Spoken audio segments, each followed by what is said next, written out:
J'ai cru qu'il était au RTT, bonjour, mais... Donc, on va voir. Voilà les concurrentes de tête à 300 mètres du passage, mais derrière, une concurrente est en train de revenir.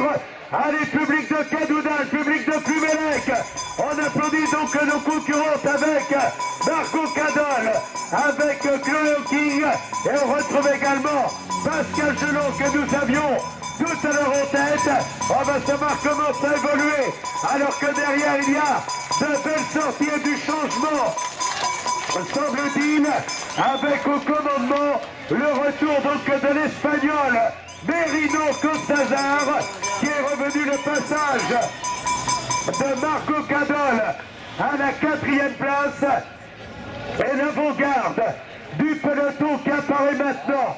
Voilà le peloton, on va voir l'écart. Il y a maintenant 24 secondes que la concurrente de tête, donc Eider Merino Costazar, qui a brillé au championnat du monde et au championnat d'Europe, emmené le groupe de tête. Voilà, c'est parti pour le dernier tour. Allez, on applaudit le peloton. Le dernier tour pour le peloton à 42 secondes. 42 secondes.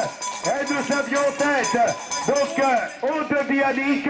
On retrouve également Mayuka Jiwara, la championne du Japon. Le passage également de Fanny Bourdon, le passage de Fanny Le Mitouze qui passe devant nous, et également celui de la concurrente Laura Perry.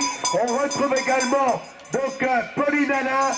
Il y a donc encore beaucoup de monde dans le peloton.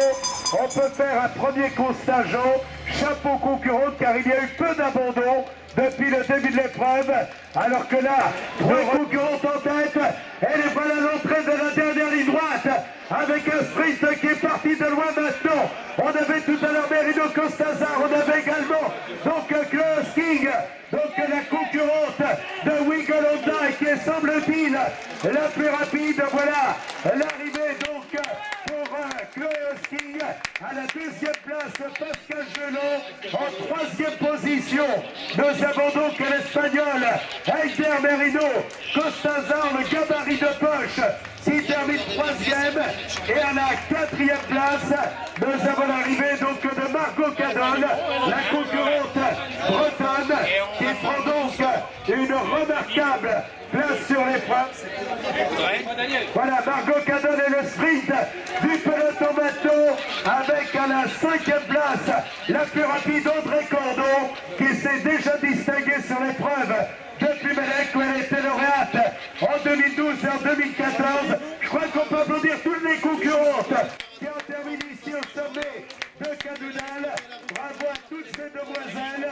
Une belle tenue dans la Coupe de France. Une belle performance de Marco Cadol, qui aura effectué toute la course en tête. Autre arrivée maintenant avec celle de Fanny Le Mitouze.